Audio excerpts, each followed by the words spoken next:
बिस्मिल्लाहिर्रहमानिर्रहीम। अस्सलाम वालेकुम। मैं हूँ हाना मानसा शहजादी। गौहर पब्लिशर्स में खुशामदीद। हमारा स्लोगन है redefining the geography of education through digital resources for conceptual learning. Dear teachers and students, हम Gohar skill up series Urdu class 5 पढ़ रहे हैं। आज हम इसका सबक नंबर 16 अदलो इंसाफ के पैकेट पढ़ने जा रहे हैं। हम सबसे पहले इसके हासिलाते ताल्लुम देखेंगे। सबक नंबर 16 अदलो इंसाफ के पैकर हासिलाते ताल्लुम। इस सबक की तदरीस के बाद तुलबा इस काबिल हो जाएंगे कि वो कहानी, नज़्म, वाक़या, ऐलान, ख़बर या हदायत सुनकर जवाब दे सके।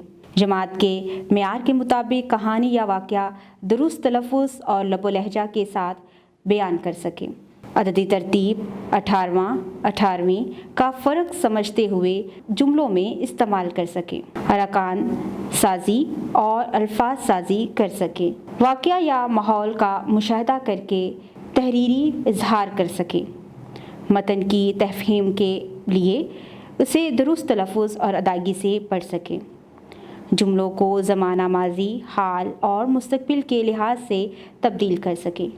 लुग़त की मदद से अल्फाज के मानी तलाश कर सके। पढ़ने से पहले अदल और जुल्म में क्या फ़र्क है? किसी मुसलमान हुक्मरान के अदल इंसाफ का कोई वाक़या सुनाएं।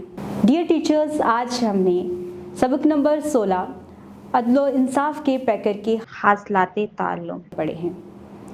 आज हमने सीखा कि इस सबक के इख्तिताम तक हमने बच्चे को किस काबिल बनाना है, और हासिलाते ताल्लुम का मकसद ही ये होता है कि हम सबक के आगाज़ में ही कुछ स्टैंडर्ड सेट कर लें, ताकि हम सबक के इख्तिताम तक बच्चे को जो सिखाने जा रहे हैं उसके मुतालिक खुद भी आगाह हों और बच्चे भी उसके मुतालिक आगाह हो सकें, ताकि हम बेहतर नताइज हासिल कर सकें। सबक के आगाज़ में मैंने आपसे 2 सवालात पूछे हैं। इन सवालात को ब्रेनस्टॉर्मिंग क्वेश्चन भी कहा जाता है, जिससे हम सबक से पहले ही जान सकते हैं कि जो सबक हम पढ़ने जा रहे हैं उसके मुतालिक बच्चे ऑलरेडी क्या जानते हैं। जितना बच्चे जानते होंगे उससे आगे की इन्फॉर्मेशन टीचर का काम है और हमारे सबक का काम है। उम्मीद करती हूँ आपने इस वीडियो से बहुत कुछ सीखा होगा। हमारी वीडियोस भी देखते रहिएगा और साथ ही साथ हमारी वेबसाइट का विजिट ज़रूर कीजिएगा, जो कि है www.goharpublishers.com, जहाँ पर आपको मिलेगी scheme of study, lesson plans और मॉडल पेपर्स, जिनके इस्तेमाल से आप बेहतर तरीके से अपने तदरीसी कारकर्दगी को बेहतर कर सकते हैं और बच्चों के बेहतर नताइज हासिल कर सकते हैं। उम्मीद करती हूँ आपने इस वीडियो से बहुत कुछ सीखा होगा। मज़ीद सीखने और जानने के लिए हमारे साथ रहिएगा। मिलते हैं अगली वीडियो में, तब तक अपना बहुत सारा ख्याल रखिएगा। खुदा हाफिज़।